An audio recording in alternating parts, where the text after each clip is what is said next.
Dear partners, in the month of February, Riverflow International trained over 506 teachers across 13 districts.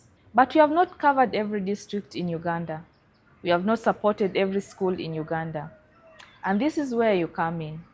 There is a big challenge. Teachers are not properly trained. Schools across Uganda lack teaching aids like the primary science kit. Local schools in Uganda are left unattended to. We urge you, dear partners, to come on board and support these schools.